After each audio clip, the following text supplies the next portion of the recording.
All right, real quickly.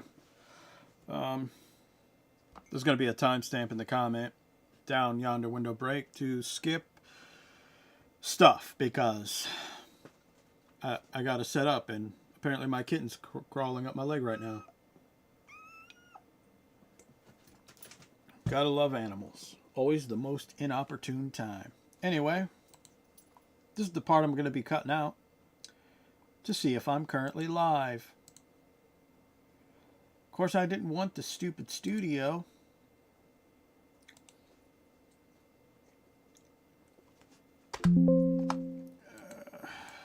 That's the sound of an error, ladies and gentlemen.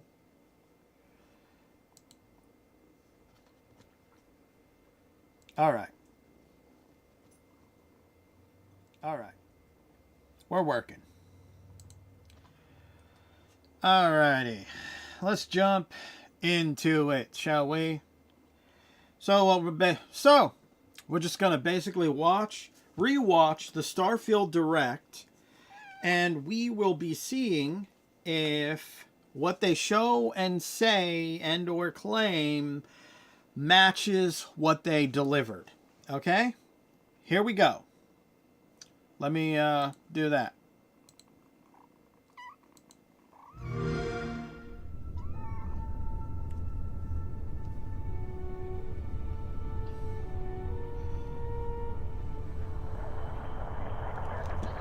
Whoa, whoa. No. You can't climb up there. You'll mess everything up.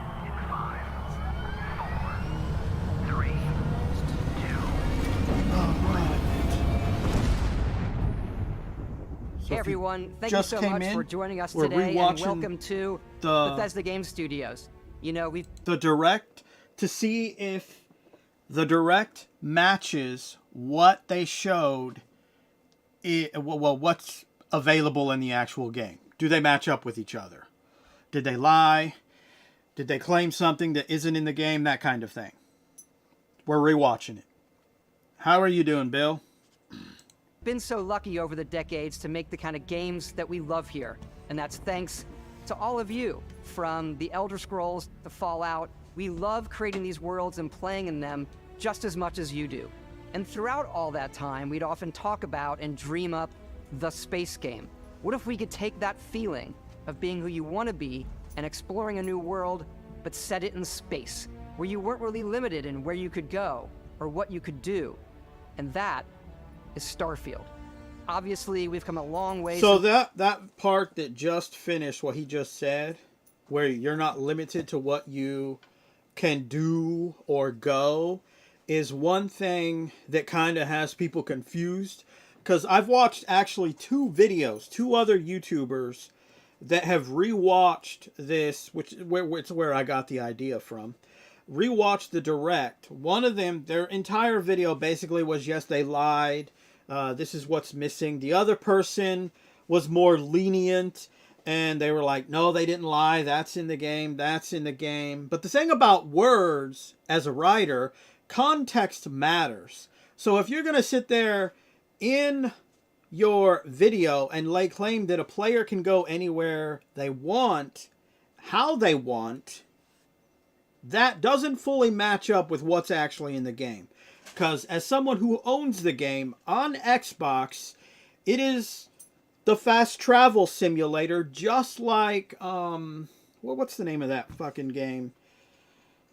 People call it the delivery game. I can't remember what it is. Oh, it's a Kojima game. I know that. All right. A guy from The Walking Dead was in it. Cat came back to bother some more. All right. Let's get back. Then, with the games we've built, our technology, and all of us here in the studio, we've done so much together, but, well, we've never tried to make a game like this. Today, you'll get to hear from many on the team and see so much of what we think makes our game special. So, let's jump in and take a look.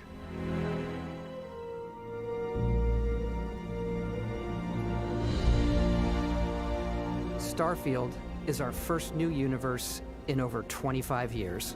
But it's still a Bethesda RPG through and through. That's definitely accurate. That is 100% accurate, ladies and gentlemen. It is a Bethesda game through and through.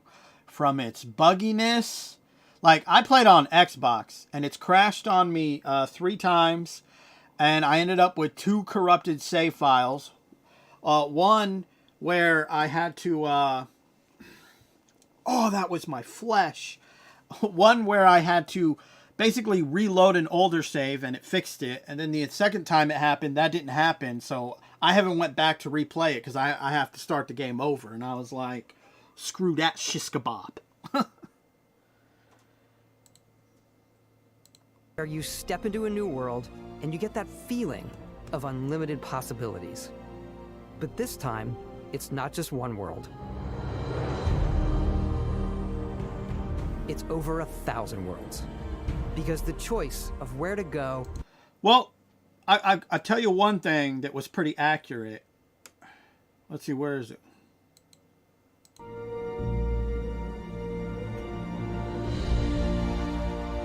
Starfield is our first new universe in over 25 years. But it's still a Bethesda RPG through and through, where you step into a new world and you get that feeling of unlimited possibilities. But this time, it's not just one world.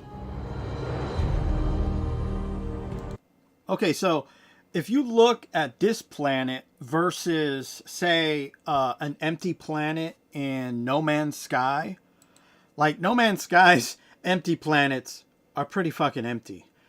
But I think they're a little bit better designed in the sense that if you look at this, there's a lot of openness to it. Maybe that would be more accurate for reality, but this is also a video game, so I don't think there's any reason to just actually coat this bad boy in rocks and other stuff to, from a design perspective, to make it feel like it's full of something. Because half the time walking on... Like, I would rather be deserted on a No Man's Sky empty planet than a Starfield one.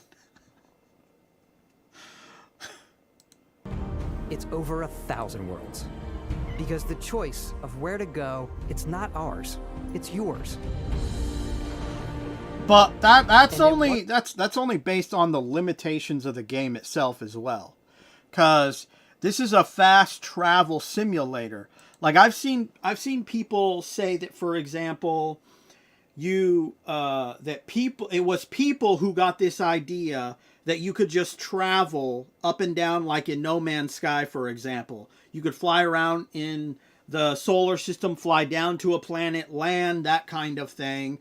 It was people's own hype. But it's like, that's not hype within of itself. The whole idea behind hype is based on, well, no information from the developer. The gamers themselves are the one that create these ridiculous scenarios that never appear in a game. That is hype.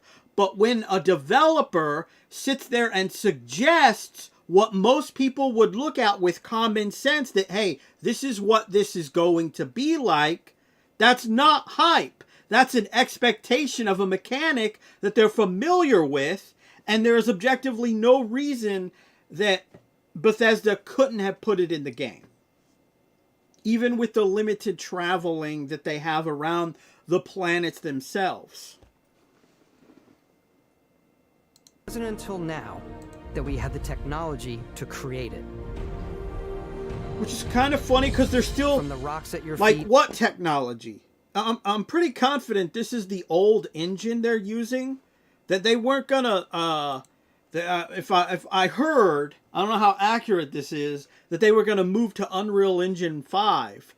But that wasn't for this game. That was gonna be like the Elder Scrolls 6. So... it's really not new technology within of itself, if you ask me. To the mountains in the distance. To the people and creatures that live in these worlds. That isn't just a backdrop. That moon is actually there orbiting the planet. Yes, you can visit it too. We realistically simulate the galaxy around you. Our next-generation lighting model uses real-time global illumination to light the world based on the type of star and the makeup.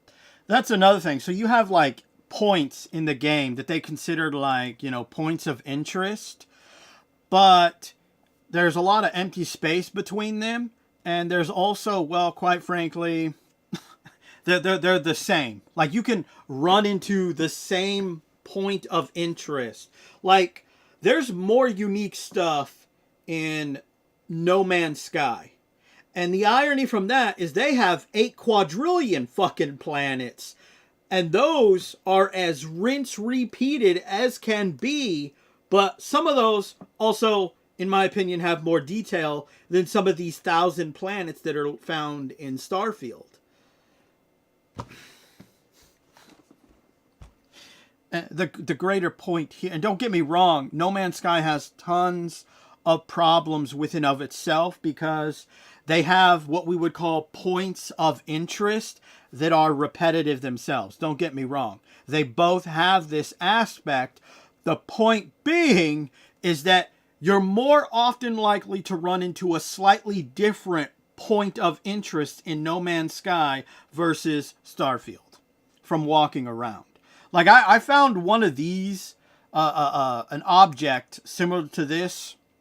It was, and well, quite frankly, there was like 3 of them in just the little section I was in. All named the same thing, the same element, etc. Of the planet's atmosphere. We also have an all-new animation system. And of course, you can play it in third person. The thing about the animals too is, you know, they kind of made this big deal about the animals. But as someone who has played Starfield, being on different planets, it's no different than No Man's Sky. I could be on a planet in No Man's Sky. The only difference is I only have to scan the animals and the rocks and the plants one freaking time, as opposed to Starfield, which makes you want to do it multiple times, which objectively makes no sense, not even from a game mechanic stand-up viewpoint, but from, you know, a technological, like you're in space, you have the ability to travel to other solar systems. You should have the ability, your technology should have the ability to be able to scan something one time.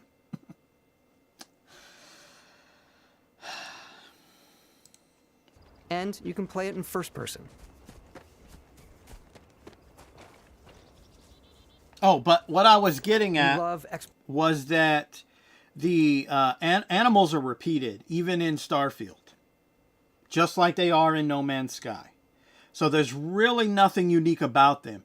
Bethesda definitely went down this route of, you know, we're a game developer, we're going to save money, so we're going to do that, you know, cut, copy, paste, recolor type thing. Because I've ran into multiple enemies. In fact, this one right there on the screen, this one right here, is actually located on multiple planets, just with a different color tone. Exploration and rewarding it, but you do explore differently in this game given its scale. That usually involves exploring an area you've landed in. You can so that is accurate. They said an area that you landed, and that's exactly how the game plays. So, yeah. Which, like I said, when the game came out, there was a lot of controversy surrounding it. That, oh, hey, you're stuck in this one area. There's an invisible wall. And it's like, well, that was already known, objectively. Like, they did say an area, not the whole planet. Which I still say they could have done it. There's nothing that ultimately limiting them from doing it other than money. And I don't mean that in the sense it would cost money, but they would rather make money, get the product out there quick as possible with as least minimal quality and effort as usual.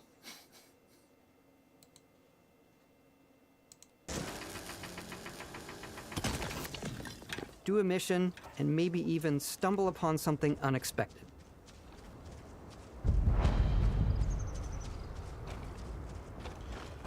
This is actually something that was mentioned in the other 2 videos I watched.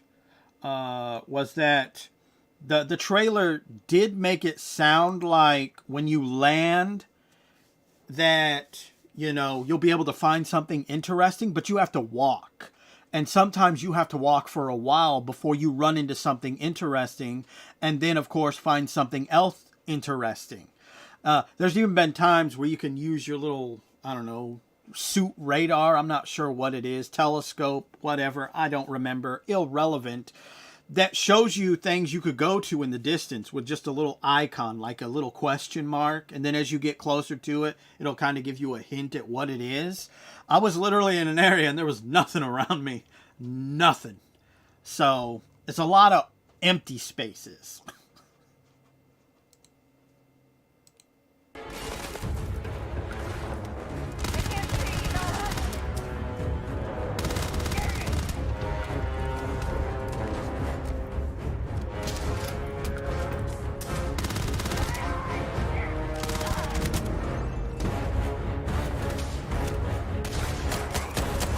I'm just going to put out that I actually tried this in the game. It's actually quite hard to do this. At least for me it was. To be able to jet propulsion up, jump up in low gravity, and aim at people. So it makes me wonder, you know, how high of a skill they have, or if it's in developer mode.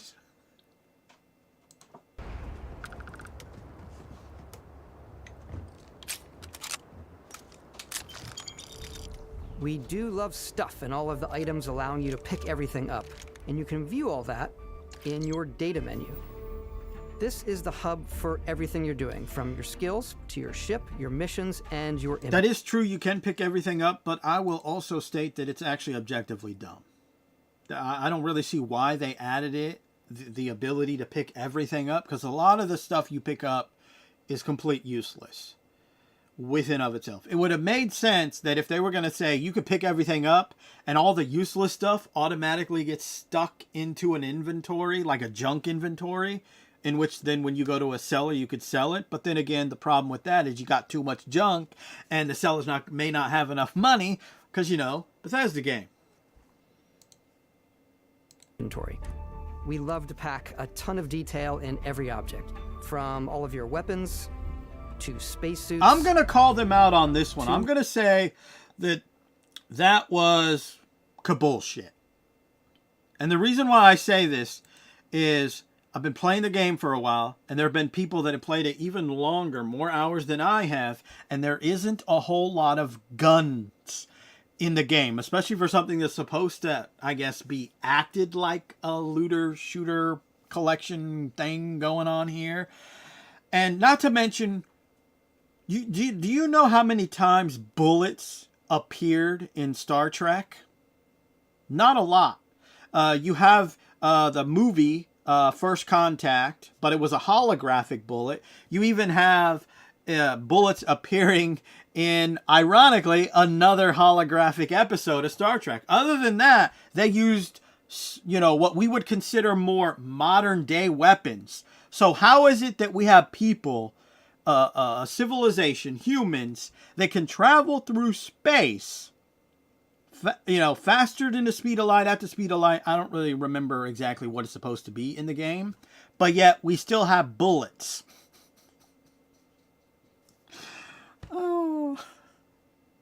But my point here is, yeah, they to me, they lied in the context of there isn't a whole lot of unique guns to collect within of itself. This even includes melee weapons, which are even skimmer within of themselves, and a horrible gameplay to even think or comprehend you're going to do a melee build in this game. You would have a better chance of making a melee build in Final Fantasy XIV Online. We love to pack a ton of detail in every object, from all of your weapons to spacesuits to food. We just obsess over the details, and food. We obsess over food.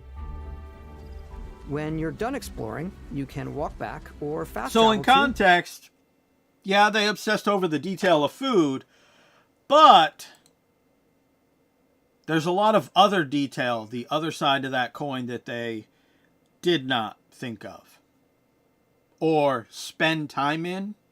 And I think the game overall definitely displays that because, you know, this, I don't think even Todd Howard understands that when people refer to it as it's a Bethesda game, that it's supposed to be meant as negative. At least that's what some diehard Bethesda fans have told me. I look at it as nothing but an excuse that you're making for the developer. Well, it's a Bethesda game. That's why we keep buying it every year. Your ship. We have companions and crew you can take with you. I left Vasco here back at my ship. That is true, but it is limited. There isn't a whole lot of companions. The only real companions are a part of the Constellation, but all the other groups that you could do side quests with or join have no companions on the level of companions for the Constellation themselves. There's also no diversity of thoughts or opinions among those characters. They pretty much want you to be a hero. Welcome back, Captain Howard. And he can even say your name. Let's head out. Except for the robot. You can kill anyone with the robot. He don't give a shit. Our mission was to convey the wonder and majesty of space exploration, to evoke the romance of the golden age of early spaceflight. And we've been referring to this approach Early as space NASA flight. Punk. This means a design language where the tech is advanced, yet I don't think he understands what the golden age of early space flight is, because we shouldn't be flying around in the game with something like this. It should look, well, not like that. And we probably could only go to the moon. If we wanted to go anywhere else, it would take us way longer. still looks grounded and relatable. Oh, sorry. For us, it's that contrast. That's where the visual interest is. Obviously, the NASA, which is the rigid, hard function over style, and then Punk, which is all about style. You can see that visual style coming through in your ship. That's Your a ship is your cutscene, by home the way. For you and your crew. And like many of the spaces in our game, it has a slightly retro So and it's a analog cutscene touch. A for bit you of to get lo-fi in and rather than out sci-fi, of your ship. Yeah. where everything is well used, Yeah. worn, and lived in. Alrighty. What's the plan, Captain? This is your star map. It starts with the planet you're currently on. You can see all of its info and resources. You can Technically, choose this isn't a star map. Todd Howard got that. This is the solar system map because you're in a solar system. The star map is one level outward. a landing spot or fast travel to known locations. Backing out further, you can view all the planets in the system. Obviously, the game is big, and it's here you can see planets that have key locations, missions, or life on them, versus the many planets that are barren but resource heavy. Zoom out even further to see all the systems in this part of the galaxy. I'm gonna say bullshit on that because he just said that, you know, the barren planets are heavy resources, but you have to walk before you run into resources. And to me, if you're gonna sit there and say that the barren planet is heavy in resources, then that means I should constantly be running into them, because the last thing I want to do as a player in an empty world is have to wander a distance in order to get resources. Like, again, I would say that No Man's Sky does do this better, but again, don't get me wrong, I'm not saying that it's like perfect. It definitely has its own repetitiveness and emptiness to it as well. I mean, think about it. 8 quadrillion planets versus 1,000. A lot of emptiness there. You can plot a course to ones that are light years away. This uses your ship's grav drive to Oh, fold you know what's space and stupid about this though? Is like I would select a planet or one of these stars, solar systems, and the stupid thing would be like, hey, like if I want to go here, it would do something dumb like you need to go to this one, then you need to go to this one, then you need to go to that one, then you need to go to that one. It's like, well, why don't I just go that way? quickest way is a straight line. I'm pretty sure that also applies in space. At least in terms of the fictional space that we travel through in our fictional series. Star Trek, etc., etc., etc., etc. I just thought that, like, this whole, like, No Man's Sky does this part better in terms of the AI figuring out a better course. Because this is, to me, it's designed to waste fuel. It's not very sufficient. And clearly the people that programmed this should not be in charge of any kind of programming for a real ship when traveling from different solar systems. Because talk about wasting fuel. Jump to these systems, and you will need to upgrade your ship and skills if you want to jump to the most distant ones. But for now, we'll plot a course to the Alpha Centauri system, where we can find the city of New Atlantis.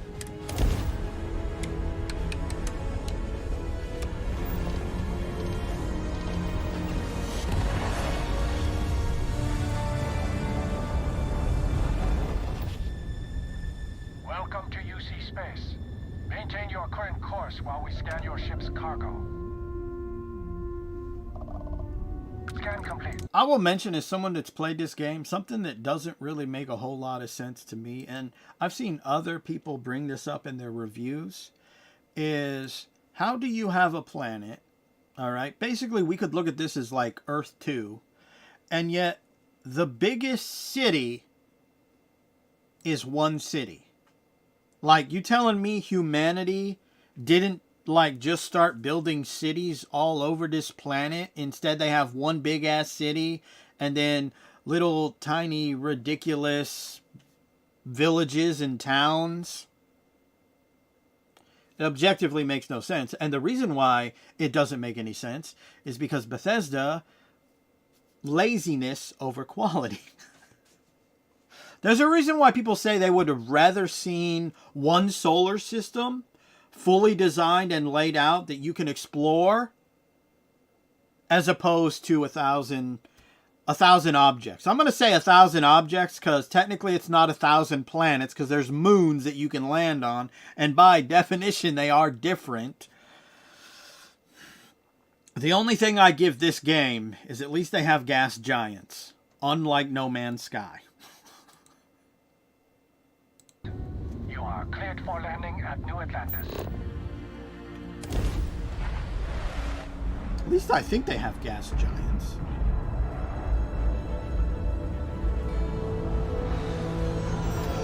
As soon as you land Now I'm in a questioning city it. like New Atlantis, your eyes are Sorry. guided upwards to just these boundless, vast buildings. It's the biggest city we've ever made, not just in size, but also in the amount of custom art, crowds, and quests. So the main focus when we're designing a city is obviously what supports the story. We try and tell as many small stories as possible. This is a Colony War memorial. It's a few moments of gameplay that make the space feel like it's full of real characters that are going about their day-to-day lives. It's paralyzing if you really stop and think about it. Buddy, it's coffee. Okay, It's yeah, also I am right. where your adventure with Constellation begins. The game does have gas giants.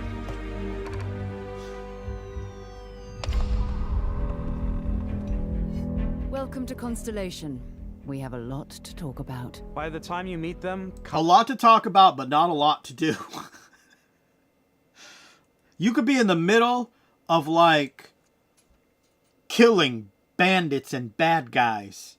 And, well, they want to talk to you. Constellation is sort of seen as this mythical group. Most people don't even know they exist anymore. They're the last true explorers in the galaxy, and they're trying to find the answers to some of humanity's... That's an objective lie. They are not explorers by any means whatsoever. All right? Because at the end of the day, what the Constellation objectively is a lazy game mechanic for the player within of itself. Because you're put on planets where you can scan animals and rocks and fauna, etc., and all of this stuff should already have been discovered by, well, you know, the people that are already on it. it loses that sense of discovery because humanity, by logic, already discovered it, but Bethesda created this lazy game mechanic, and that's ultimately what Constellation is. Nothing more, nothing less. It's a lazy game mechanic. There's nothing to explore. There's nothing to discover. That's an objective lie. They would have been better off not even having Constellation exist, and then maybe Earth, for example, wasn't destroyed, and that's where you start the game. I don't know, as a prisoner, take your pick. I don't really know. But then comes the point where it's like eventually Earth gets destroyed, and the idea is we now have to go out and find Earth 2. That's the focus. That's the idea. So some of the people that you have already been introduced to all come together and create Constellation, and you need to go now out there and explore. Makes more sense if you ask me, but no. It's at its core, it's just a lazy game mechanic. There really is objectively no exploration or discovery in this game. Because by logic, it should already be discovered. Biggest questions. The artifacts are so different, so alien, and I'm certain one of them Dude, they do not look alien. They look like they were designed by a human who had no imagination.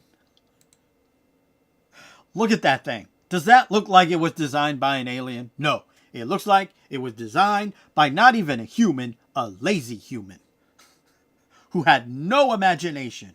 And why is it that every space game has some kind of artifact that is tied to an alien? You know, the one thing that I like about, like, for example, Dead Space, which is an artifact that's in the game, but at least there's some kind of consequence, some negative effect on people, and I found that interesting. This is just your classic cliche alien artifact, and it's going to somehow potentially help humanity.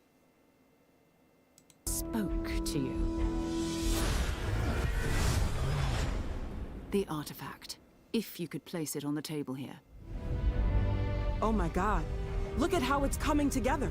That means there's a set built by an intelligence outside the settled systems. It's definitely an eclectic cast of characters. You've got Sarah Morgan, the ex-soldier and adventurer, now Constellation's leader.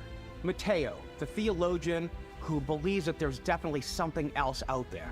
Noel, the gifted scientist and Sarah Morgan's protege. I don't know Walter, why they're a very explaining successful some of businessman. these characters, because not all these characters can join you as a campaign.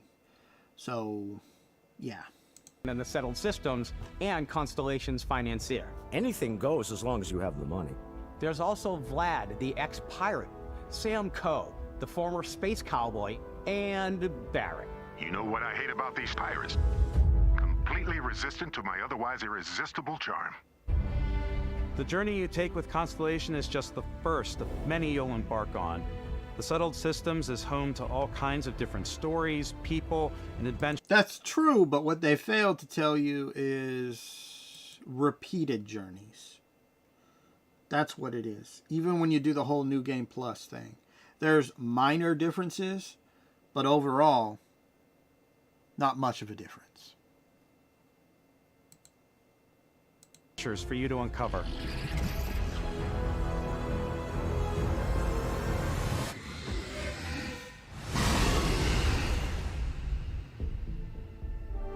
I actually ran into that creature, The United and Colony. I did not get that cool cinematic, like, introduction. It was just kind of there wandering around. Is where you'll find New Atlantis, the first major human settlement in space. The people who live here value law. Now, this is, like I said, this is what doesn't make any sense. How is this only a settlement on this planet? I mean, Earth is destroyed, so why... It objectively would not make any sense for humanity to lose Earth and not go to a planet that is Earth-like and rebuild. But instead, they only build one town, one city. This is all game logic right now, and bad game logic at that. Not to mention, you're on a planet that has already been discovered, and yet you still as the player, have to go around and discover the animals and the plants. Because you're part of a group that has existed for years, but apparently, what have they been doing? Clearly not discovering stuff. Discipline, and the legacy of humanity. They consider themselves the true children of Earth. You ever think of joining up with the Vanguard? Help the United Colonies, even get your UC citizenship? New Atlantis isn't the only city within the United Colonies. See, there's a recolored of that same Sidonia flower on we saw Mars, earlier. To this day, serves as the largest mining facility for the United Colonies. And you know what's sad? Okay, so No Man's Sky uses a procedural generation to procedurally generate all of the animals on, like, its 8 quadrillion objects, moons, planets, and they're not on every planet within of that. And that's ultimately why you see so many repeated planets and animals in No Man's Sky, because objectively of limited graphical resources to make up those animals. You only have 1,000 planets, objects, moons, planets, etc. In this game. There's objectively no reason that they should not look unique. This also means the animals themselves. They should not have gotten lazy and just simply recolored an animal and slapped it on another world. There's objectively no reason for that. Because this isn't 8 quadrillion useless planets like in No Man's Sky. You only have 1,000 objects to land on.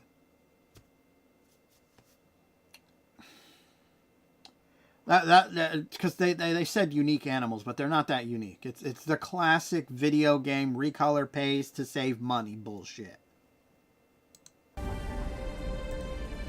Beyond the United Colonies' reach, you might find yourself in a much more wild and independent coalition of star systems. This is Freestar Collective Space. The capital of the Freestar Collective. I'm going to say it once City. because I've said it more than once already. This whole cowboy space town is utterly cliche and overused. So, like, I don't find it impressive in any facet that thereof. And the only thing that the cliche aspect of it tells me that if I were to write a book or make a video game surrounding space, I would definitely not have some kind of Western bullshit. Not that Western itself is bullshit, but just that cliche in space is so overused, and half the time it's poorly done. And I'm going to say it's poorly done in this town. It honestly just kind of reminds me of Fallout. En route in is an Aquila City fixture. A ranger relies on judgment and intuition to do what's best for the people. Neon started out as a fishing platform, but is now known throughout the settled systems as a pleasure city, where almost anything goes. If you've got morality issues, this definitely isn't the job for you. I'm going to call him out on that lie. As someone who has played the game, I can tell you there are no brothels in that town. It's not my fault he used the word pleasure. All right?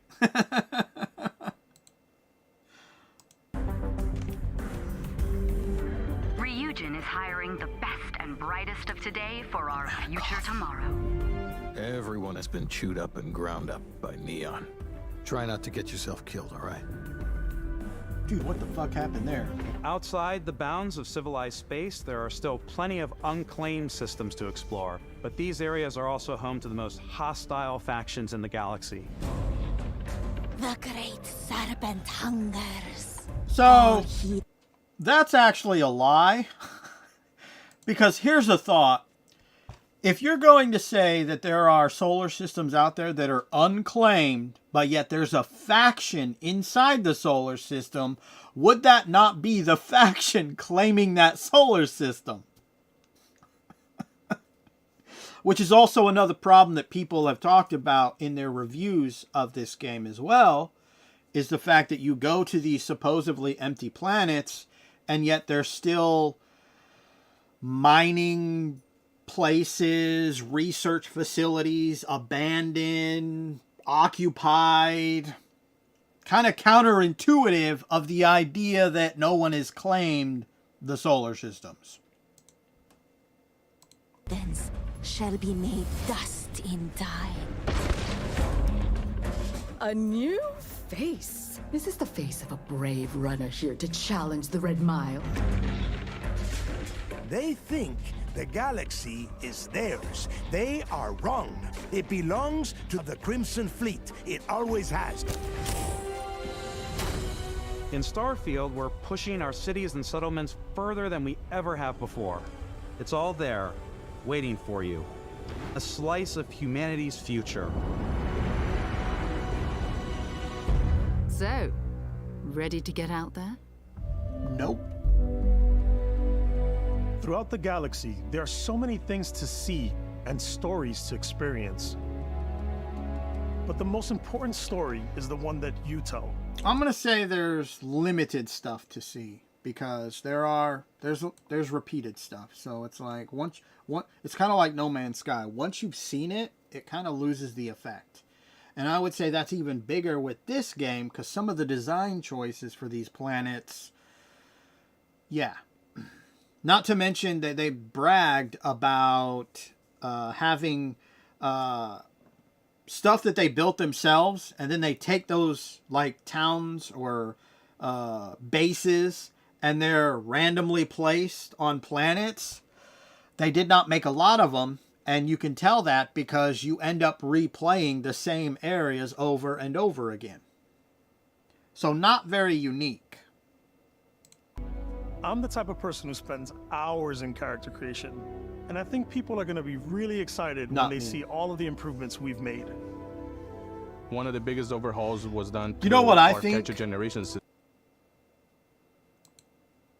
Here's my take. Let him show it again. Throughout the galaxy, there are so many things to see and stories to experience. But the most important story is the one that you tell.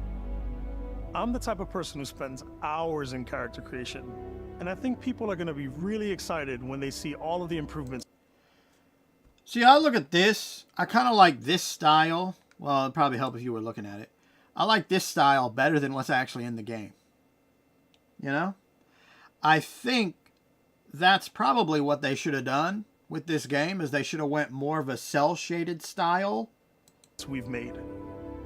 Because to me, this looks better than what they actually molded in the game. One of the biggest overhauls was done through our character generation system. We scanned a wide range of faces from different age groups and ethnicities, and by mixing and matching all that data, we were able to create highly detailed and diverse characters. We use that exact system to create all of the characters and NPCs you're going to see in the game. So any character you see almost always is a character you could make yourself. Hey, come on, come on. Okay, take it easy. You were out cold. No physical damage. Mentally, the jury's still out. You know who you are? New recruit for Argos Extractors? Ring any bells? Any of this look familiar? You start your character creation journey as though you're cycling through employee records. You'll pick from a lineup of 40 presets, and that'll be your starting point. Your journey from there can be as detailed or as quick as you want it to be. I don't spend a lot of time, This new system has more to I found it offer rather than limiting. ever before. It's also the simplest character generation system we've ever had. We let the player get as close as possible to make whatever they want. With the various facial morphs you can blend together, the dermesthetic and makeup, blemishes, scars, piercings, teeth settings. It's a lot, but I think it's the most fun to use. Character creation is more than just how you look. This is also where you start to decide who you want to be. That's where backgrounds come in. Backgrounds give you a bit of backstory and start you out with 3 basic skills. From chef to Dusty. You know, the crew still Nothing has a much to say betting here. It's pool pretty about which accurate. restaurant critic you must have crossed to wind up here. What's great about backgrounds is you never know when yours is going to come in handy. You could be in the middle of a fancy restaurant talking to some guy, and suddenly you learn he needs a beast hunter to help track down a monster. Fine. I probably should stick to professionals anyway, given what happened the last time. We're also giving you the option to customize your build even further by letting you pick up to 3 traits. Traits are completely optional, and they come with their own advantages and disadvantages. You could choose to meet your biggest fan. By Vectera, by Vectera! Is it really, really you? He'll join your crew, and he'll give you gifts if you're willing to put up with his constant commentary. I can't believe I get to stand You know, near I've had him, and he's breathing never the same given me air. a gift. I've got to have every I've received more gifts My favorite trait from is my kid stuff. in-game You have to pay parents some when I credits picked to that support your trait parents, than but him. they're very sweet, and it's really fun to go visit them. Honey, we got ourselves a visitor. Oh my god! I came across some hostile zealots in space, but because I had chosen a trait that made me the same religion as them, I was able to get by without any issues. There's another great one that gives you a damage buff when your health is low, but mercenaries will randomly show up and try to kill you. No matter what you choose, there will be plenty of ways for you to tell your story. And if you want to remove a trait, there are ways to do that too. What I'm gonna say it doesn't really. It's a feast for the eyes. Doesn't really feel like your story, especially if you watch like some more in-depth Bethesda fans talk about this game versus other Bethesda games. It doesn't really seem to have that, ironically, what people would call a Bethesda feel to it, which I guess apparently is different than it's a Bethesda game. Go to another adventure. We'll let you discover that on your own.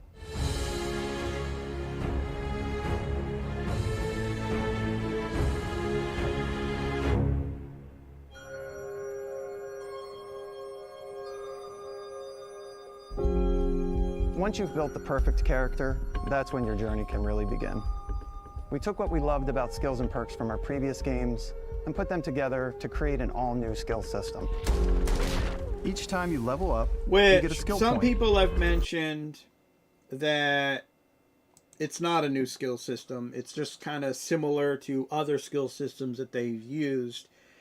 And that, ironically, even this game doesn't feel like a new world. It just feels like they took parts of Fallout and Skyrim and slapped it in space. Which can be used to unlock or rank up skills. Ranks are unlocked by completing challenges associated with that skill. Challenges become increasingly difficult as you work your way to higher ranks. With our 5 different skill trees and 4 ranks per skill, there's a lot to choose from. I like the Xenosociology skill because it lets you mind. Another problem with these skills is they just don't make no sense. Objectively. Not even my opinion. So, there's a skill that allows you to target your parts on an enemy ship, but that objectively would not be associated with, like, the captain of the vessel. That would not be a skill that is associated with him. That would be associated with the mechanics of the ship itself. So it actually would have made more sense to make it like a part that you have to attach to your ship rather than a skill to lock onto the engines or the shield and damage it enough to, you know, deplete it. Control aliens. Boost pack out of the gate. I'm boost packing everywhere. Dude, I call bullshit. I call bullshit on that because I've tried using the boost pack to move around, and it is, let's just say it's probably faster if you just walk or ran.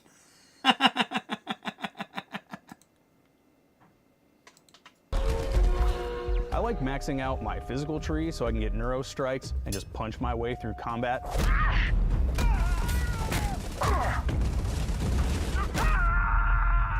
That one's a lot of fun. I don't know how fun it would be, seeing as how there wasn't much thought put into melee combat anyway. player. So, I'm out there pickpocketing everyone. My favorite part about being stealthy is slowly creeping through vents like you're in a movie, and then jumping out and... I'm going to say this is scripted BS. The reason why I say it's scripted BS is I'm not saying that you can't do that in the game, but I've been in plenty of ventilation shafts and never came across this. In fact, most of the missions where I have a ventilation shaft, it does not want me to be seen. And trying to do this makes me seen, which means I end up failing said mission. So, yeah, I think this was done more for the cinematic purpose rather than an honest depiction of what you can do. Like, it's almost as if they're picking out, like, a couple of things you might be able to do occasionally and trying to sell you on the idea that you can kind of do this all the time, and that's not true within of itself. Bringing on people? Whenever possible, I like to talk my way through situations. This area's off limits. Which... Fine, I'll issue you an access. Which, this makes... Their persuasion is even more convoluted, I think, than in any other Bethesda game. It doesn't really seem to have any kind of reasoning behind what it's doing, percentage-wise or anything. Because I've had it fail, like, on all green, and then I've had it completely... go forth, max it out, critical persuasion, didn't know that was a thing. Choosing like the worst option, like red, which to me would suggest that the percentage that would complete successfully would be less, but clearly that's not how the mechanic works. Access card. I'm more of a run and gun player.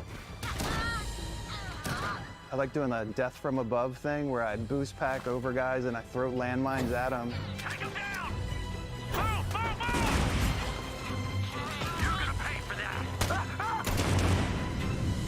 I like blowing stuff up. Well, wouldn't that be blowing people up? Because technically it doesn't blow up the surrounding area. I'm not saying they lied. I'm just pointing out, you know, a poor writer who did not write Exploration stuff correctly. is a key aspect of all our games. In Starfield, there are full star systems with new life, resources, and adventures. Repeated life, repeated adventures. Our yeah, I've team seen those worked creatures hard on to multiple strike planets a as balance well. between fun and realism. We study data from NASA and a multitude of other sources to help us make the world feel believable.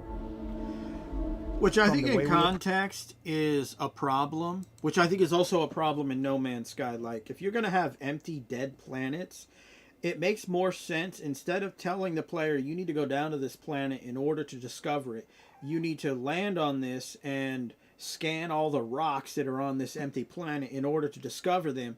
I think it would have been better if they created a feature for the ship to just look at an empty planet, scan it, it counts as you landing or discovering it, at least in terms of No Man's Sky, and then scanning all the elements on it. Because nobody wants to waste time going down on an empty planet, especially in Starfield, because you have to repeat the scans multiple times, and they're spread out over long distances.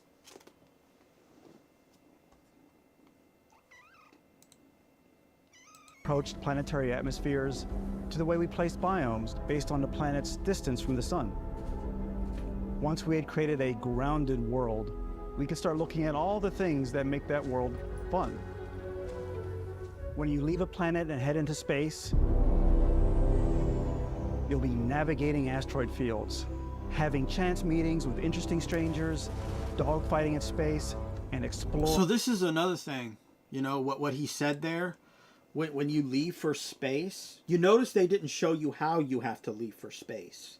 I've seen people mention this in other videos, and it's like there's clearly a little bit of dishonesty there, because one, they're not showing you how that's done, which as we know now is just a fast travel simulation within of itself.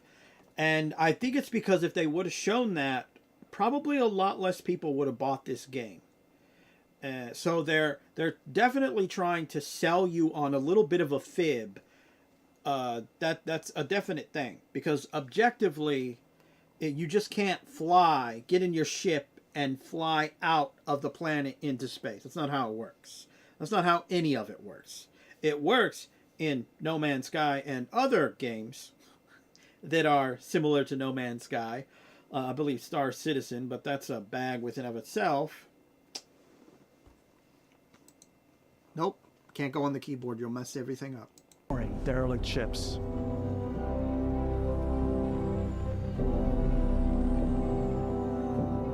It's all out there. I never seen anything like that, it's but that about could be because rewarding maybe your curiosity. I stopped playing the game. Because whether it's on so I the haven't got that surface of a far. planet, the alleys of a city, or the vastness of space, you never know what you'll find.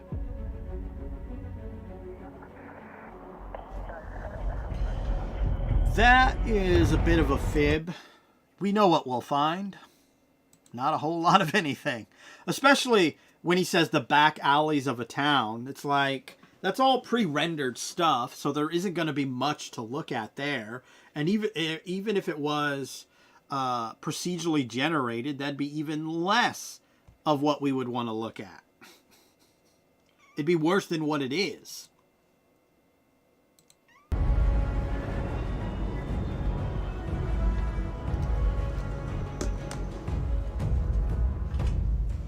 Space exploration is possible thanks to your ship. Your ship is almost like having another character or home you can make all your own.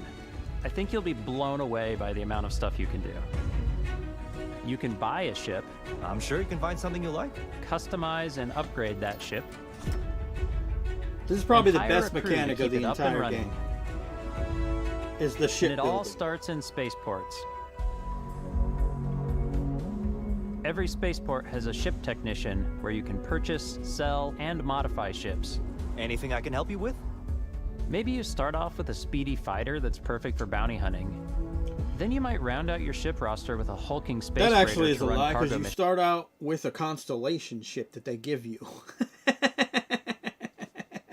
Like, you just can't go buy a ship right off the bat. The first ship you actually get is actually, quote unquote, given to you. Or even do a little smuggling. For now, though, we're going to take our starting ship, the Frontier, and make some changes. You can customize and upgrade That's the everything ship, you the see here. Frontier. And you have two ways to do that. You can quickly upgrade individual systems like your weapons or shields, or you can deep dive and enter the shipbuilder mode. That's also based on the area that you're in. Like, you can't go to any ship builder, seller, and just customize your ship with available units. They all sell different stuff. Some of them sell better stuff than others. So this means in order to get the better stuff, you have to travel to those planets. So that is a bit of a fib on their own part, not actually, you know, conveying that. But then again, this direct is about getting you to buy the game, not so much being honest.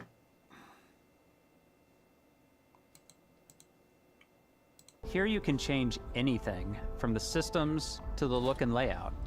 That's true. You can Adding even a new change the habitat color. It took me module forever can to give figure you that more out. room for crew. Adding cowling can change your ship's overall silhouette. An improved grav drive allows for longer distance space jumps. You can even fully customize your paint job to get the exact look you Which want. is kind of ironic because they The showed parts it you choose in to this, build but I with couldn't don't figure just out how to affect bring your it up. ship's stats. They'll also affect what you can do inside your ship. You can have modules for crafting, or for storing and displaying your weapons. Starfield's in-game ship manufacturers bring their own look and feel to every piece of your ship. I will say a From bit of living quarters- criticism for like a lot of the compartments that you can attach to the ship. A lot of the ways to travel is through a ladder, which yeah, doesn't really make any sense. I mean, it's not good design wise. like you look at any other ship. Could you imagine being on like say another science fiction world universe such as like the Enterprise in Star Trek, and instead of having elevators or stuff like that, you have to go up and down ladders in order to get to the next floor. It's like, how outdated can you make this space technology be? I just want to know. Because even a small ship like that you can build in the game, to me it makes more sense to have an elevator rather than a ladder. Because, you know, when you think of the two, which is more technologically advanced, an elevator as opposed to a ladder. Like, the shipbuilder is okay. It definitely has a lot of flaws, but it's probably the most entertaining part of the game. To cargo holds, mess halls, sorry, and control did it rooms. again.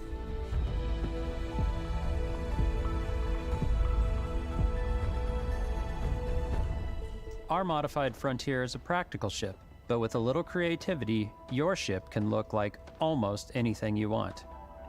It's a bit odd, but one of my favorite ways of customizing ships is I make them look like animals. The HMS Platypus, as I called it, where it had a giant tail to it. And we've done spiders, we've done mechs. So it's really whatever your imagination I haven't got is. that detailed into it, but then again, my save file on my Xbox ended up corrupted, so... And I wanted me to start the game over, so I was like, oh, I'm gonna go find another game to play. But I haven't done, like, any crazy thing like that. And while you can build your home among the stars the way you want to, you're probably not the only person who will call your ship home. Ready to lift off when you are, Captain. Engines ready. The Frontier is fueled and ready, Captain. You know, I'm not really sure why they tried the to members of advertise this to you, because it just kind of makes sense. Like, I don't really think they needed to show us that the companions will be on the ship with you. Like, I don't know. That just seems like it would make logical sense. Like, if you look at the ships in No Man's Sky, it would make no sense because it's a one-man ship. Which, to me, I don't like. It's one thing that irritates me about No Man's Sky. I would rather have, like, a crew-based ship and not the freighters. That's lame, if you ask me, in my opinion. Wasted opportunity, Hello Games.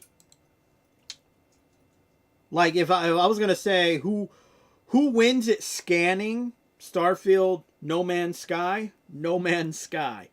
Who has better designed planets? Ironically, No Man's Sky. And they have 8 quadrillion repeated planets, so that is saying something. Who gets the ship part way better? Definitely Starfield. Now, base building, I haven't messed with either of them, so I don't really know in that regard. I don't really like base building in any game. Can join you on your journey. These companions can serve on your crew, and they'll always be there when you travel. We'll be traveling together until we either find an artifact or this lead runs dry. Or you decide to be evil, kill some people, and they're like, you know what? F you, I'm out of here. They'll do that too. Middle of a planet. I just got one of the people have been calling them like the Skyrim shouts. I got one of those powers. I walked into a room and I used the ability because there was enemies in there. Well, apparently my genius thinking didn't realize that this was going to affect allies as well. So it affected allies. It did not injure them. It did not kill them. But the companion that was with me got pissed off and left. I was like, are you serious? Each companion comes with their own valuable skills for your ships and outposts, as well as unique quest lines. Eventually, some friendships might blossom into romance. And this is another criticism. I've mentioned this earlier in this video, is that these are the only companions in the game that are a part of Constellation. They did not create any companions that are a part of the other factions that you can join and do quest for, which kind of goes against, ironically, some of their past games that they've done where they've actually had companions a part of other factions that could join you. And yes, I know they have companions that can join you from factions, but they're just a stencil of a character. There's nothing to them, and that's what I'm talking about in terms of an actual companion. There is no companions like the companions in Constellation for any of the other factions, which is kind of ironic because, you know, they've had that in other Bethesda games. Really loved anyone. Look at that. I keep putting her over there. And if you're she looking keeps for a coming little back over extra here. help on your ship, you can always hire additional crew at spaceports. Got any room on your ship for someone like me? You'll also meet potential crew members out in the world. Still think But there they're might generic. be a spot for me on your ship? I gotta get off this rock. Assign crew to your ship or outposts, and their unique skills will affect how they run. And just like companions, most crew members can lend a hand in the field. Take Bosco, for instance. He's designed around the core basics of He's a probably nice the best machine. companion because he doesn't get mad when he Avoid kills getting innocent shot. people. You might die. I still wanted to give it almost a humanoid personality, so I elongated the You limbs. could attack them, they start This tends to shooting, make and him he'll feel shoot with you. more human-like and give him a little personality. It is a shame. Exploration requires so much I don't know about bloodshed. civilians, though. I haven't tried that, but I'm talking people with guns. Using the shipbuilding tools and crew selection features in Starfield, you'll be able to build and captain the ship of your dreams. Although from what I gather, you can't kill civilians in this game. I know, that is And shameful. now, let's take to the sky.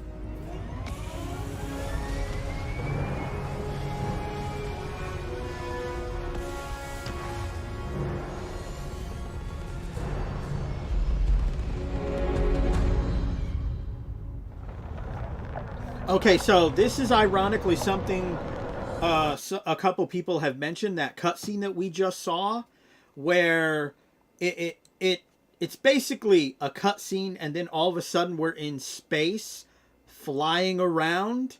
Again, not accurate to what the game actually is. You know, it's the classic marketing editing to give the illusion to make gamers think this is how it would be, because they don't want to show you how it actually is, because like I said, a lot of people would have probably not have bought this game if it had been more honest in showing how you actually travel around.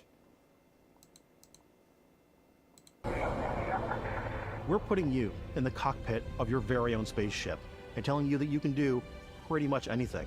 And that is really cool for us as developers. Spaceflight should be exciting and dangerous, and you should feel like you're in complete control every step of the way.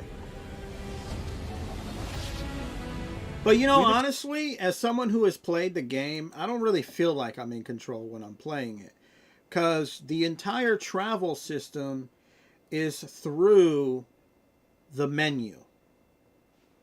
That's it. I mean, even as I was playing, I was like, man, I'm getting kind of bored. I feel like I should load up No Man's Sky to get some kind of adventure feeling from flying through space, flying to a planet, down to the planet, land, walk around, or uselessly walk around the whole planet. I've never done that. I wouldn't, because apparently it takes like 16 real days to walk around a planet in No Man's Sky, plus or minus a few days here and there. But the option that it being there, I think, is the caveat that most gamers would have liked, because honestly, nobody would have walked around. But the idea that basically get back in your, well, technically not even get back in your ship, fast travel to your ship, bring up a menu, because it won't automatically do it when you tell it to do it, access the menu and then choose where you want to fast travel. If you just want to go somewhere else on the planet, you have to go back up into space. Then, of course, reopen the menu. Yeah. Do you imagine how fucked NASA would be if that's how we had to travel to the moon? Well, they probably would have liked it. It would have been faster. I wish space traveling was that easy. I thought this was supposed to be based on some kind of reality. I mean, fast travel, menu travel is not indicative to reality. Extended that sense of control to ship combat. It's not about just hitting your triggers to fire your weapons. And don't get me wrong, I'm not saying they couldn't have it. Like, I wish they had one fast travel in No Man's Sky, and that was the ability to fast travel back to my ship. Because when it's out of fuel, if I walk too far away, I now have to walk my happy ass all the way back over there. It's my own fault, I'll admit, but complex still. dance between your piloting skills and our power allocation system.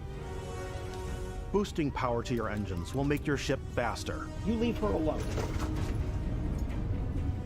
Powering up the ground drives will shorten the amount of time it takes before you can make a jump. Oh, dude, it's so annoying when, like, I've entered battle a few times, and I don't know what it is. I don't change anything about these things that are located right here. I don't change anything about them. And the game, because the mouse doesn't show, these things right here. And sometimes the game is auto set to them. I'll enter a system and it's hostile. And before I know it, I'm dead because I didn't increase my shield power enough. It's like, how did my shield power get empty? I at no time ever did that.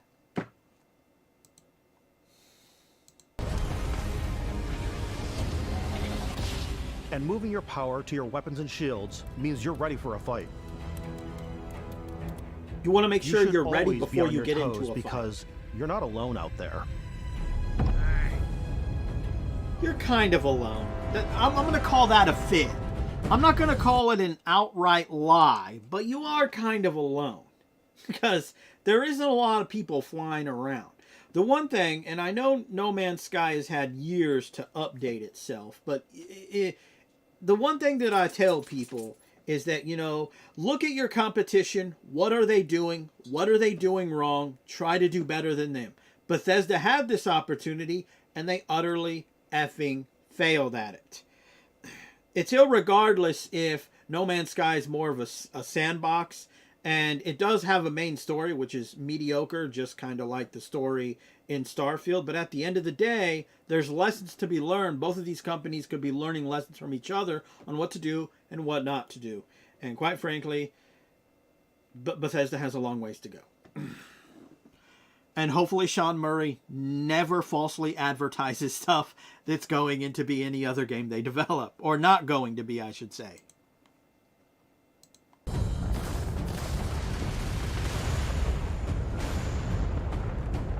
Space combat's alright. Unlocking the targeting control system skill will allow you to zero in on specific subsystems of the ship you target. So this is what I was talking about earlier in the video. They make that a skill attached to your character that you have to unlock. Objectively, that would not be a skill associated to a person. That would be a function and a mechanic of the ship itself, whether it's auto or done by a person. So it would have made more sense for it to be a part that you have to attach to your ship instead of hiding it behind a skill set. It objectively makes no sense. Because it's not a skill a person would have. It would be a function objectively of the ship itself. After destroying an enemy ship, you can loot the remains from your cockpit. Which isn't a lot. You can always turn any ship that engages you into scrap. Which is not a lot of scrap either. But you can also take a more personal approach by docking with the enemy vessel and boarding their ship. You got to take out the engines though. Using that skill I was just talking about.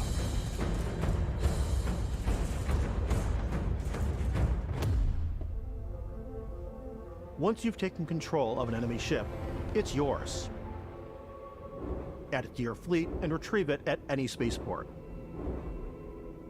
But space is way more than fighting for your life. Also, not every ship can be yours because the ships come in different classes. So you have to have the correct license in order to steal a ship. Like, I've ran into more than one ship when I was playing Starfield that I killed the crew, but I could not take the ship because I did not have the correct license / skill to take it, which was very irritating, I might add, because I just wasted a bunch of effing time. It would have been nice if they would have added it to the scanner so I could see the class of the ship. That way I could know if I want to waste my time killing the crew and trying to take it or not. Just like when you're planetside, there are plenty of sights to see and stops to make on the way to your next adventure. Like these massive star yards. I'm going to call that a fib. It's Walk not a the full halls, lie, but talk it's to not the crew. the full truth. Maybe get talked into buying a whole new ship. A civilian in my star yard. Let's see about getting you a proper ship. Whoa, that One is a worthy of wicked. you. That Maybe you'll dock with I was going to to say wicked, but wicked battleship, means like cool. the That UC was not a Vigilance. wicked tattoo. That's like he made some bad decisions in his life. Or kind rub of elbows tattoo. with the galaxy's wealthy elite on a cruise ship fit for the stars.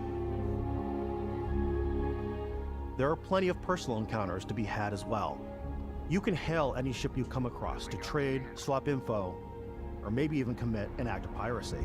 Let's do this. When I'm playing, I generally go crazy. Again, you can do this, I definitely. but if you have any companions with you and you want to take a ship from somebody that's considered a good guy, it's going to have a negative effect on them.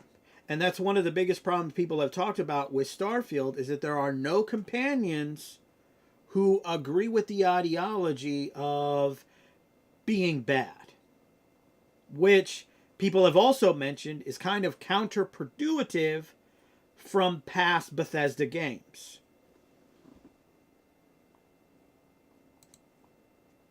They go like the more piracy routes. I want to take over ships. I'm going to board ships. I'm like, this is now mine. I steal all the sandwiches and put them, in my cargo hold that I have specifically for sandwiches. I don't want to play the hero, but I want to go out and just start taking things from people as quickly as possible.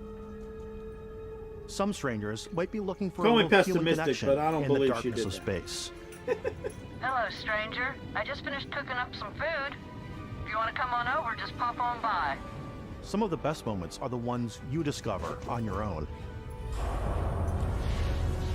The thing I love most Which about really Starfield is isn't that it is a Bethesda discovery, game. because there was a scenario where I came across this ship when I entered a solar system. They just randomly hailed me, so I responded to the hail. I forget exactly what they wanted to do, but I ended up dying. I know that much. So I was like, well, I'm not going back to that solar system. So I went to a different solar system, and the same mission started. So a lot of these missions, or what we call point of interest, are also randomly generated at probably percentile based when you enter a solar system. Because I've ran into side quests. I've only played the game like twice. Third time I was like, after the game, the save file got corrupted. I haven't went back yet. But yeah, you get the point. Through and through. It's really about going to strange new places, meeting interesting people, and getting sidetracked on zany adventures. Then, realizing 2 hours later that you're involved in a completely new story. You're human. We thought we were the only ones to leave Earth. That DNA is so present here. It's in everyone our left encounters, Earth. it's in our handcrafted Have you quests. seen it? At And least it in this feels game. so cool to play it and just make your own path in this universe. There are over 1,000 planets out there, just waiting for you to visit. Okay, I just want to put out, that's a fib. All right? There technically is not 1,000 planets because you can land on moons as well, and moons and planets are not defined in the same facet within of itself. There's 1,000 objects you can land on, being described as a moon or a planet. So, am I reaching for some kind of straw? Some diehard Starfield fans might say I am. But, I mean...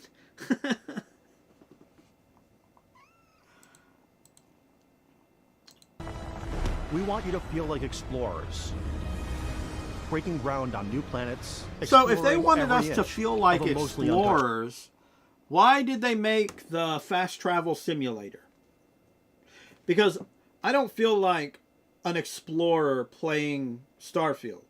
I mean, I didn't feel that way even, honestly, when I played No Man's Sky. Because I know you watch a lot of people that compare No Man's Sky and Starfield, and they just kind of glorify No Man's Sky up the ass. Anyone that's been on my channel knows I'm not going to do that because I've played both of these games. They both have faults. And I would say No Man's Sky, as I've stated in, this video itself, this live stream, does things certain areas better. But it also has its failures, just as this does. Galaxy. We want you to feel hopeful. We want you to feel this sense of awe and wonder. And sometimes a little fear. I honestly never felt that sense of awe or wonder when I was playing Starfield. Like the very first time I played No Man's Sky, there was that awe and wonder there, all right? And then ironically, I made a video just talking about what I would have liked to have seen in the game. And then my subscribers were like, oh, that was supposed to be in there. Here's all these links to Sean Murray spitting bullshit, all right? Because I saw, I remember seeing the E3 trailer way back in the day. And then I didn't hear anything from this game until 2 weeks before it was going to come out. And I saw a trailer. And that was it. So there definitely was no hype on me other than the Star Trek fan in me thinking I could actually go out there and discover stuff in No Man's Sky, when the reality of it is, yes, I got that sense of wonder and awe when I first played it, but not so much after that, because it's 8 quadrillion repeated objects, moons and planets that you can ultimately land on, and that objectively gets boring after a while. Same with running into the same animals in 8 quadrillion planets. And the irony of this is that they only had 1,000 planets. You think they could have done something a little bit better than what No Man's Sky did in terms of not being as repetitive or empty, but I guess not. Giving you a massive playground and a ton of toys, and just setting you free. That's a fib. It's not a full-on lie, but it's definitely a fib.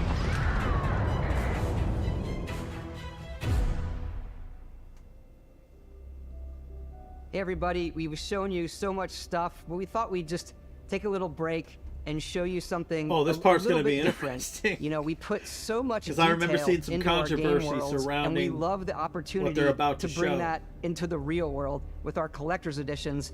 And for this game, we've done a watch. It is the Which apparently it's Constellation broken for a lot of Explorer's people. Watch. This is the watch that you actually get in the game that acts as part of I'm your kind of HUD, where it's glad. the compass and I'm then glad that environmental I did information. not have the money It connects to your to purchase one of those, because I was going to get the collector's edition just so I could get the watch, because I collect watches. But then I didn't have the money, and then of course later I found out that a lot of these watches are breaking. They're not working, no longer functioning. And I was like, yep, it's a good thing I didn't get it. Because, oh, phone man. to give you notifications and other information, and we've also designed this really cool case that it comes with, Istvan. Yeah, we really took as much care in designing this case as we did to watch. Our attention to detail in the game totally translates to this. Inspired by the cases that the astronauts used during the Apollo era to bring back samples from the moon. It's got an intricate locking mechanism, authentic, heavy, comes with a Constellation patch, NATO strap, and the overall functionality and believability of this as something that would exist in the world, in the Starfield universe.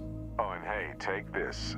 You'll find it very useful out there. You know what I don't get about this game is they give you this watch, but why doesn't everyone already have it? Like, you're already in space, so how come my character doesn't have it?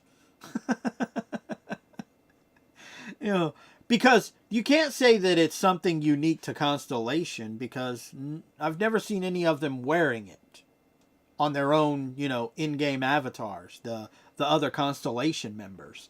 It's, to me, just another poor design or thought process from Bethesda as a crappy game mechanic. And you can't even say it's to access the menu, because you can access the menu before you even get that watch.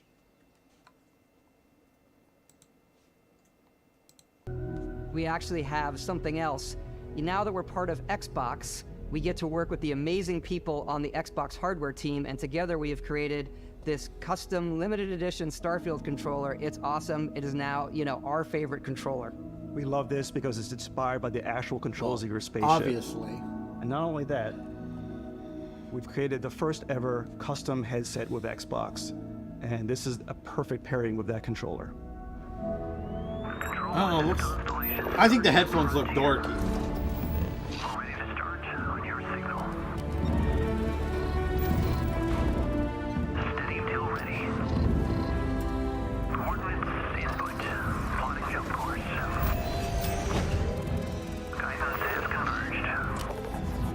I think I know the problem with Bethesda's graphics. I've mentioned this earlier in the video for the two people that are watching right now, is I think Starfield should have been cel-shaded graphics. Because one, if most cel-shaded games, actually their graphic fidelity holds a lot longer than 3D based graphics, even though technically cel-shaded graphics are still 3D. But it's that design or the style of them that, in terms of looking pretty, amazing, whatever word you want to use to describe them. Like, I remember Dark Cloud. Let's see, not Dark Cloud, because that's regular 3D graphics. Dark Cloud 2, Rogue Galaxy, Borderlands. Those are the kind of games. Oh, and Eternal Sonata or Sinatra. I think it's Sonata on the PS3. Are all cel-shaded based games. And like, for example, Eternal Sonata, which is a PS3 game, still looks pretty amazing today. And that's because it was a cel-shaded game. I honestly think this would have looked way better if it was a cel-shaded game and kind of had that illusion that it was hand-drawn. I think the character models would have looked better too. But then again, it is Bethesda. They probably would have screwed it up somehow.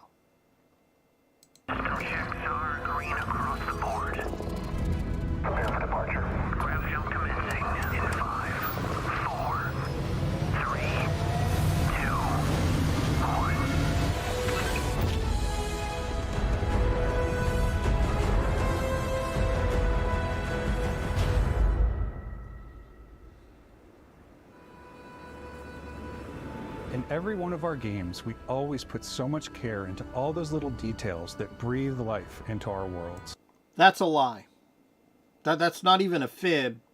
That's a lie. You can't sit here and say that you put detail into it, because to me, detail isn't just how it looks. It's also the quality and how overall you treat that game. And Bethesda has ultimately proven time and time again that they don't really care about quality or detail, because it shows in their games. Like, you look at the facial animations for this entire Direct, they looked okay. But when you see them in-game, that's bullshit detail. All right? Bullshit. Hello Games was more detailed, even though that game launched Funky Monkey Wonky. All right, and built on lies as well. So yeah, my overall thought, well, actually, oh, there's still actually a buttload. Look at what you're doing. You're getting all tangled up. All right, let's get back to the video before the cat distracts me. But Starfield isn't just a Bethesda Game Studios world. It's a Bethesda Game Studios galaxy. So why go this big with Starfield? Because we want to give you freedom on a galactic level. That's a lie. The reason why they wanted to, and they stated this, like, I don't think it was in this Direct, but they stated it in interviews, is they want to create a game that people will continue to play, like Skyrim, for example. In fact, I think they were hoping that this would replace Skyrim, but I don't see this replacing Skyrim. I'm not going to say people won't be playing it 10 years to come, because I'm sure there's going to be better mods than the crap that's actually in the game right now. And that alone, I'll probably buy this on PC just for the gamers that actually have their head screwed on correctly and are going to do a better job than what Bethesda did. That's an objective fact. So, Bethesda lied because they don't focus on detail. Because if they focused on detail, well, they wouldn't have need modders to create a DSL file? You know, basic thing of a game. Hopefully I got that acronym right. The freedom to experience both the exciting planets and the quiet ones. Might be DLR. Scanning a planet before you land is a great way to get a sneak peek at the available resources you can use for crafting, building, and customizing. I think what's cool about this whole system that we generate the planet itself as a procedural content, but the handcrafted content itself comes as the player explore. Our system builds a... That's true, but it's also a fib. And I kind of talked about this earlier, and that's because they clearly have limited handcrafted stuff. And because of that limitation, you end up running and or playing on all the same stuff over and over again. Like, I was in I think it was like an abandoned mine or something like that, killing baddies. And then a few solar systems over, I was on another one. And I think it was actually an abandoned science station, but it was laid out the exact same way as the mining location. Like, the enemies were in the same spot, items were in the same spot. So, yeah. Planet, as the player approaches it, we stitch together a block of terrain.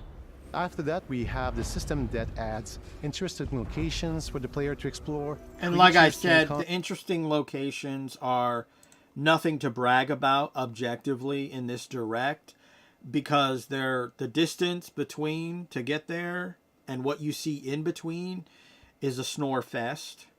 Don't get me wrong, that also applies to No Man's Sky, but at least in No Man's Sky it feels like they're more predominant. And not if you're walking around, though. If you're walking around, it is going to take you a while to come across something interesting, an object, a building in No Man's Sky.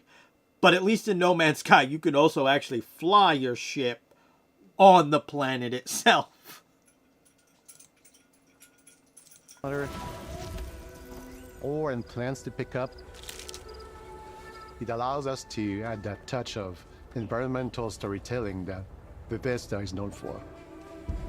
Aggressive creatures have been disrupting our experiments. Their habitat isn't far from here.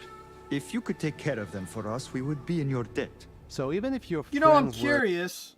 I don't know, maybe it's just a Bethesda thing. Maybe I'm kind of nitpicking here, but wouldn't the people on that planet know what the actual name of the creature is that's been bothering them? Makes sense to me. Because, I mean, if I'm a person and I got, like, a dog that's, I don't know, coming on my property, I'm not going to tell, oh, yeah, a dog is. I'm probably going to be specific to what breed it is, give an actual name. Like I said, maybe I'm nitpicking, but it makes more sense. To me, that kind of would have added to a little bit of immersion if he would have actually just said the name of the creature rather than a creature's been hassling us.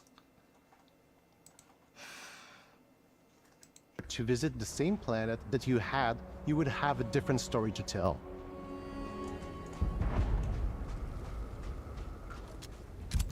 Oh yeah, I've been in like 3 of those. I think like 2 of them were laid out the same way.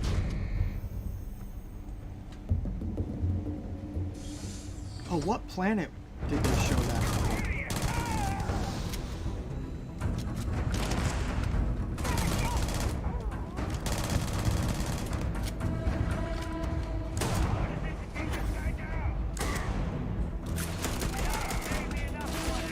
all the technology in the world, and the universe still uses bullets. It's completely up to you how you want to interact with each planet. Whether you want to explore and see what you can find, harvest resources and be on your way, or simply take in the views. With the help of your scanner, you'll chart the uncharted and discover exotic wildlife. Bullshit. Like I said, what most people, and this is what, don't get me wrong, No Man's Sky does this as well. You cannot tell the player that they can go out and discover something when objectively it's already been discovered.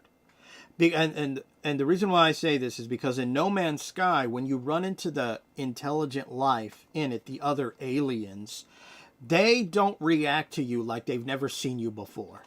They react like they have seen you before. Now, if you've played the mediocre story, then it's going to make sense why they react to you the way that they do. But my point still stands, is that you're in a universe in No Man's Sky that has already been discovered. There's civilizations, there's buildings, bases, etc. with alien life in it. And it's just, at the end of the day, a lazy game mechanic that they put in for the player. Same with Starfield. A lazy game mechanic that they put into with the player, because humanity is already in almost all of these solar systems. Or was at one point. So what is there to discover for the player? Nothing. Because it's a lazy game mechanic. You have the skills, you can even figure out that certain creatures and plants, you can build an outpost and produce resources from those plants and animals. You can get experience and rewards for fully surveying planets. You better not get used to this, because you're going to get bigger at some point. When we were concepting these creatures, we really wanted to think of them as natural to the environment. We didn't want alien monsters, we wanted native wildlife. Something you've never seen before. I'm going to say that's a fib. And the reason why I'm going to say it's a fib is because, like I said, some of these animals appear on more than one planet. They're just a different color, a different shade. When it comes to our exteriors, when the sun moves, all that light is calculated in real time through the atmosphere. Our biggest goal for lighting with Starfield was to make the game never tested feel that, more and I filmic. won't, because to I don't use got that kind of lighting and color to really make it feel more cinematic.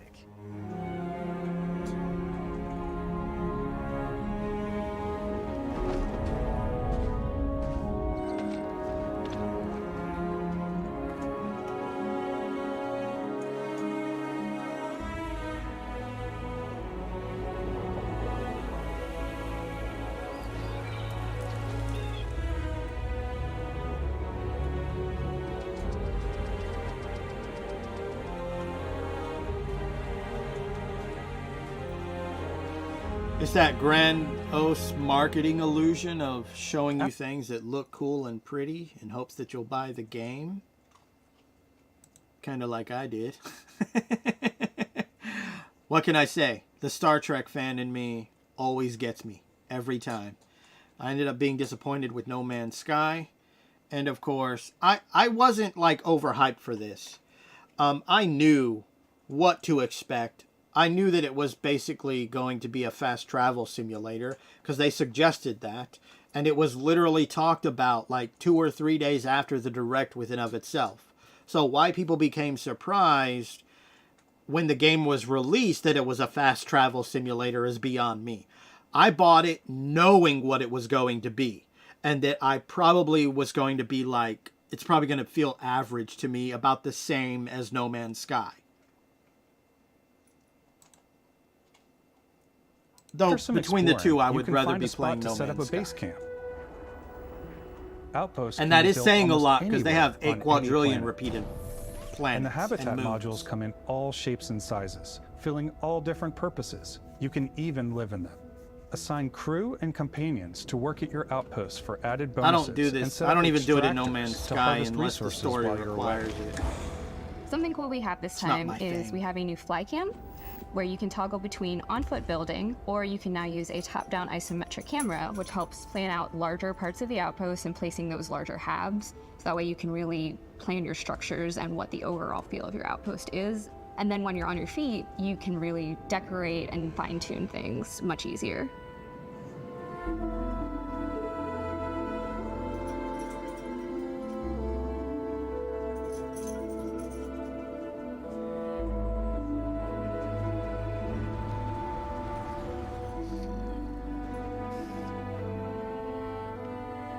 You know, I've seen a lot of people showing off ships that they've built, but I haven't seen anyone Add showing off crafting bases and research that they've built stations in your game. outpost to utilize any resources you find or already have.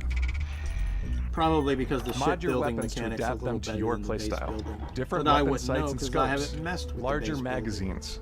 A selection of grips and barrels. I've Different also, ammunition like many explosive gamers rounds. have stated, that this is utterly pointless because you can get All better you stealth guns players out there and will you can surely find need better a guns. suppressor. In fact, I myself, while playing the game, noticed that I would get legendary and rare guns, spacesuits, helmets, because they're 2 pieces, and the jetpack, and what I have is common on me. But yet what I picked up is supposed to be legendary and rare, and its stats are garbage compared to what I already have. The base item that I received at the beginning of the game is better than the legendary, the purple, the gold item that I just picked up.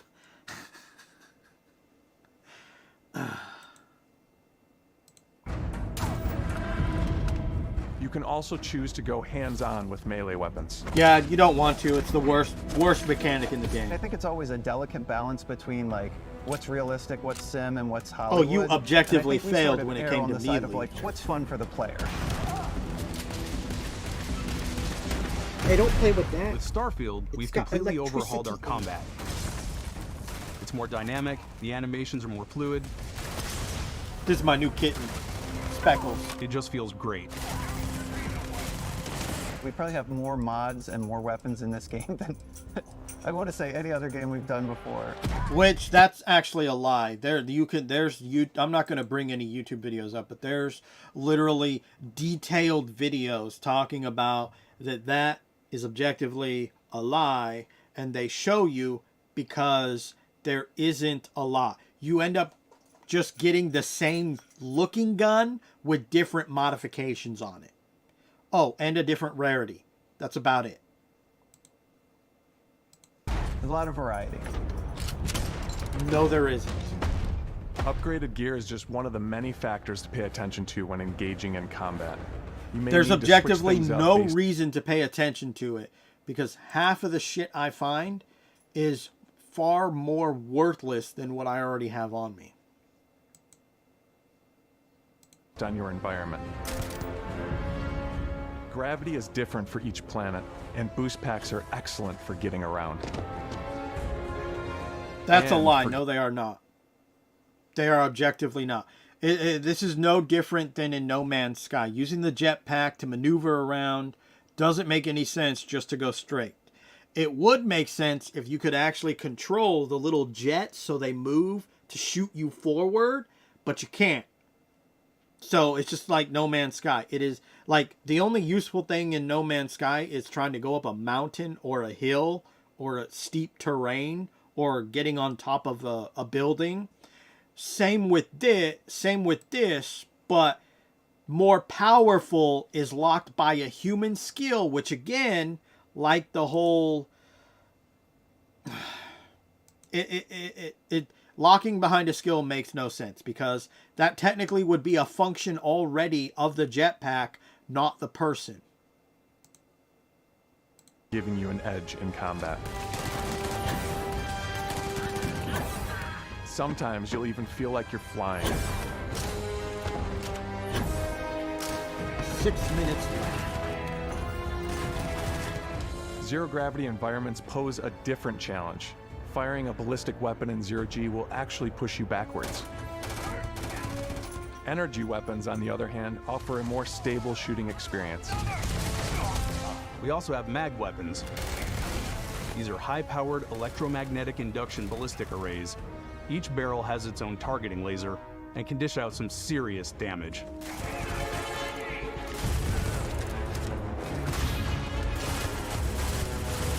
Whether you want to get now up that I close and think about personal it, with your own two fists, like, honestly, I don't think I would pick this up on PC. And the reason why is because I own it on Xbox. And what would be the point of giving Bethesda money for something that I ultimately feel is mediocre? It's just basically telling them, give us more mediocre. So, yeah, no. Not buying this on... Regardless of how awesome the... regardless of how awesome it would be. Like, mods and whatnot. No. I don't think it's worth it. Even for mods. like more compact weapons like pistols and submachine guns. Or maybe you prefer something bigger.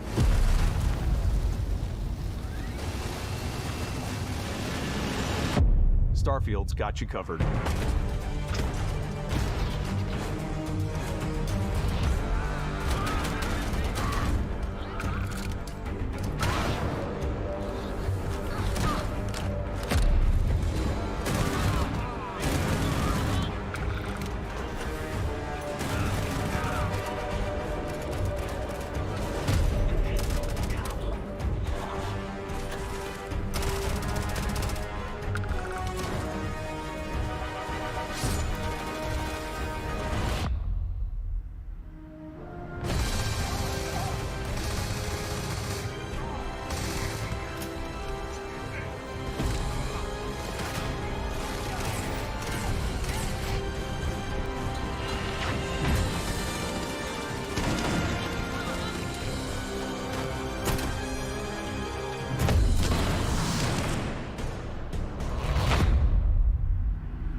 I'm actually also going to create like a recorded version of this. Probably not using it this footage. I'll re-record it and give like a non-live version where my thoughts are better coherent, I guess you could say.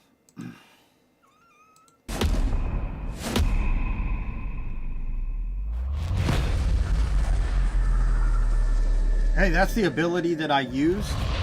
And then my companion got pissed off and left. Thanks again for being with us today. They were like, We oh, are you just attacked so grateful civilians. I'm outta that here. You've taken the time and spent it here. I know there was probably a lot to take in. There's a lot to the game, even more than we could show here. You know, as we play it, we're always that's a sharing fib. these unique and special moments. It's like one of that those only a game like true this can but bring. also a lie. When I think about what makes it special, it really is the people here. This game is a reflection of the incredible and passionate team that made it. I have All no of them doubt they're passionate. Putting something special of themselves into it. Would be nice if So they let's were hear some of their favorite moments. more passionate, I guess you could say. I love the way that our final combination of all the new tech has come together to create some of the most beautiful sunsets and sunrises we've ever had in any of our games. I don't know why they're referring to that as new tech, because that stuff has existed for a while. I mean, I get that it's new to them, but it's not new to video games. So I as the gamer don't see it as new tech when other developers, bigger and smaller, have been doing it already for years. The exploration, every biome is different. The There is word no that comes to exploration. mind is I already vast. explained that. I like to use our photo mode to take rock star photos. I just love that constant feel of discovery and wow, I can't believe that there's more There here. is no discovery in I'm this most game. excited about our outpost building systems. I already mentioned My that in favorite this part video, is too. every time you step out on a planet, it's a unique experience. You spend all this time No, it building your isn't. ship, and you see it on The first time I landing pad. ran These things into a monster that I seen on another planet in Starfield, I was like, okay, this is the kind of garbage we're getting. Recycled and recolored. are gigantic. It's the kind of thing that you just can't get anywhere else. Again, There's the something best about part seeing about the the tower game over in the mechanic distance is the and ship going, I know building. the gravity's low here. Like, I think I if can they make that wanted jump. to discount the game, remove everything but the ship building, like $5.99 or something like that, I would tell people to buy it because it's fun just messing around in the shipbuilder. I get more entertainment from that than, well, most of the rest of the game. My favorite part is biomes, spaceships, audio design, planets. The day-night cycle. Those details matter to me. Diplomacy, exploration, freedom, the ending. Vesco. Why did he say I love the diplomacy?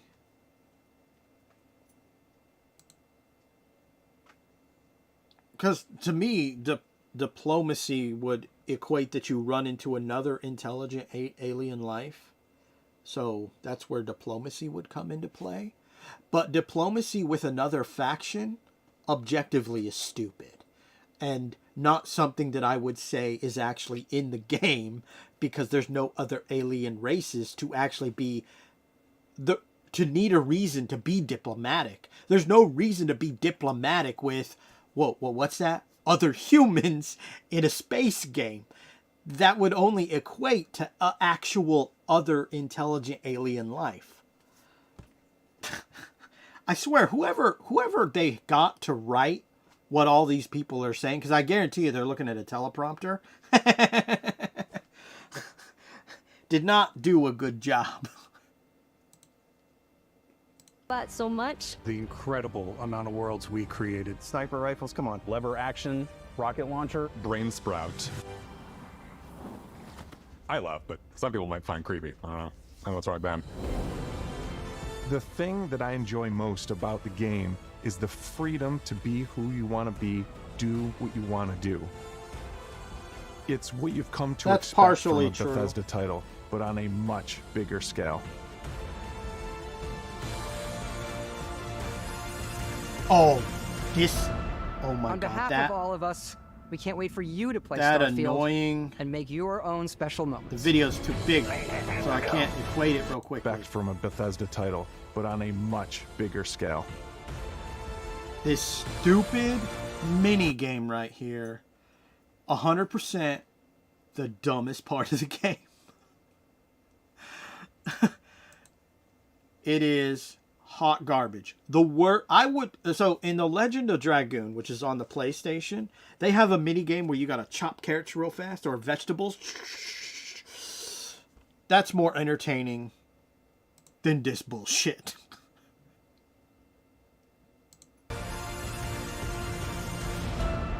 On behalf of all of us, we can't wait for you to play Starfield and make your own special moments. Main engines go. Good luck, Constellation. You are go for launch.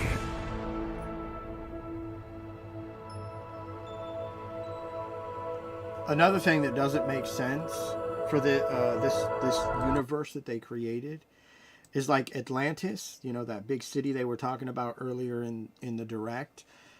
When you're on that planet, you don't have to wear your space suit, okay? But buildings, not in Atlantis, but outside of Atlantis, just randomly generated across the planet, have a pressurized door. All right? Anyone who's familiar with a pressurized door, because it's a two-way pressurization, you enter one, it repressurizes, and then you go inside where you need to go. That's not needed on a planet that people don't need to wear spacesuits. So this is how lazy Bethesda was. They couldn't even add in regular doors to be generated on the little towns, buildings that are generated on the planets that are Earth-like. They're all pressurized systems, which, like I said, makes no sense. The cat just fell, but I'm pretty sure she's all right. What are you doing? She's a kitten. She's doing whatever she wants. Okay, so my overall ending thoughts, other than I definitely know I repeated some thoughts and opinions throughout this video, but that's because they would mention it more than once themselves. So my overall thoughts is, yes, I do feel that Bethesda For certain parts, we're honest. Most parts fit into the realm of dishonest and like half truths, half lies, best known as a fib. So overall, I would say yes, that their direct does not directly depict what you can do within the game to a certain degree. Because again, when people think of being able to travel in space, they don't think of a fast travel simulator accessing the menu 5 billion different times, 5 billion different ways just to go to a location, only to get to that location. Like sometimes in this game, you want to go to a town. You can't fast travel directly to the town. Sometimes the game will do it, and sometimes you end up in space at the planet. So then you have to re-access the menu to tell, like, dude, I want to land on this planet in this city that I've been in. Just do that. It doesn't do that all the time. So overall, I would rate this game like below average. Honestly, there are other Bethesda titles that are better than this one. I think it's their worst title. It's a good idea in concept, but in my opinion, they failed.